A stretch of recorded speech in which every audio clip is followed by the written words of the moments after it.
If you're thinking about hiring more senior people because margins are not where they should be, I want to show you something first. Because most of the firms I work with, that instinct is right about the symptom, but wrong about the cause. Over the past few weeks, I've shown you how to measure utilization, project, and client profitability. In this video, I want to show you what those numbers reveal when you run them.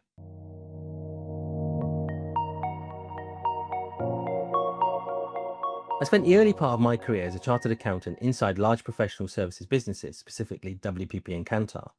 But I've also worked with firms with strong revenue that didn't always show strong margins. When you looked for the gap, it was rarely one big thing. It was a set of smaller patterns that just became part of how the business operated.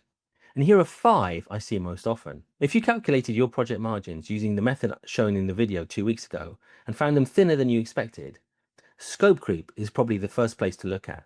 It's not just the occasional extra round of revisions. It's when every client on every project gets slightly more than they paid for. We're talking about things like an extra workshop not in the brief, more depth on the deliverable than the fee assumed, a revision that should have been a change order but was absorbed to avoid an uncomfortable conversation. No single instance seems significant, but across a full year, across all your clients, you're looking at a meaningful chunk of revenue that was delivered but was never invoiced. Of course, your typical finance system doesn't have a line called free work we gave away. It gets absorbed into the project. The margin looks thin and you assume it's normal, but in most cases it's not normal.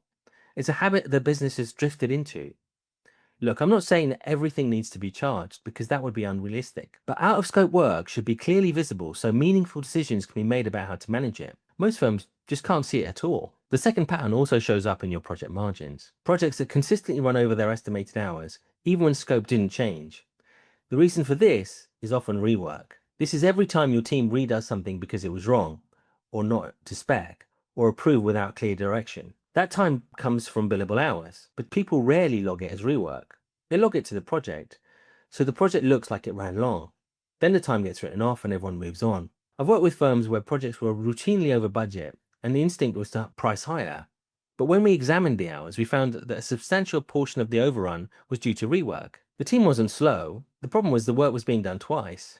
So pricing wasn't the issue, but the upstream processes were.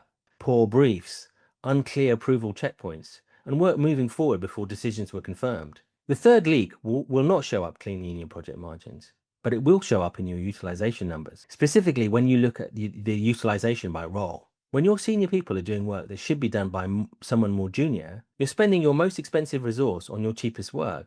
Every hour a senior person spends on a work that was priced at a junior rate is a direct margin hit. We're talking about things like senior staff joining client calls unnecessarily when junior team members lack the confidence. And that's typically because they were never given the opportunity to build it. The senior review work, which should have been caught earlier. The seniors getting pulled into at the end of the project because the delivery was behind. I've worked with firms that believe they needed to hire 2 more senior people, but when we mapped the capacity, we found that senior people were spending half their time on work that didn't require their level of expertise, and more importantly, their billing rate. You don't solve that by hiring. You solve it by understanding what's happening and restructuring how the work gets allocated.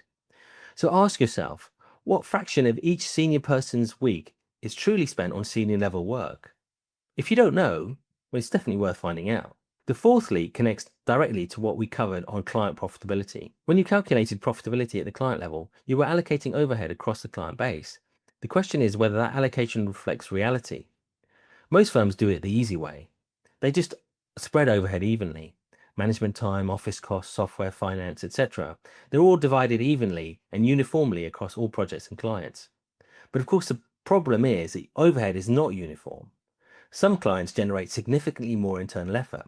And you know the ones I mean because we all have them. More billing complexity, more escalations, more management attention. When you spread costs evenly, the picture looks balanced when it's not. At Kantar, we created internal job codes for non-billable client activities, including reporting, billing queries, and client relationship management. That let us see what each client was actually consuming in support effort, and not just delivery hours. When you allocate that overhead properly, clients who once appeared profitable were nowhere near as profitable as you originally thought.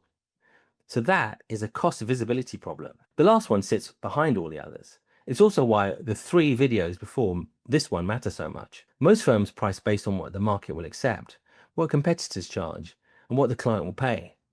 Those are important questions because they tell you what the market will bear, but they don't tell you whether you can do the work profitably. To price properly, you need to know your fully loaded cost rate by labor grade, how hours are actually distributed across the project, and what overhead each engagement carries. That's exactly what utilization, project profitability, and client profitability give you. Without them, you're pricing from the outside in and hoping the margin is there when the books close. Many firms find out that it's not months after the work is done, which is a problem in itself. So those are the 5 patterns. Number 1, scope creep absorbing revenue. Number 2, rework inflating hours. Number 3, senior time on the wrong work. Number 4, overhead spread instead of tracked. And number 5, pricing not grounded on real delivery cost. None are catastrophic on their own. They matter because they run together and compound. A firm with all 5 running will not see one bad month. They'll see persistent, depressed profit.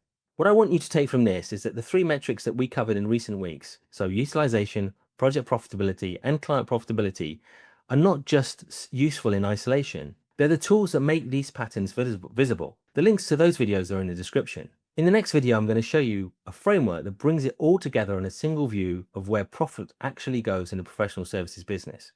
If you want to see that and you don't want to miss out, please do subscribe.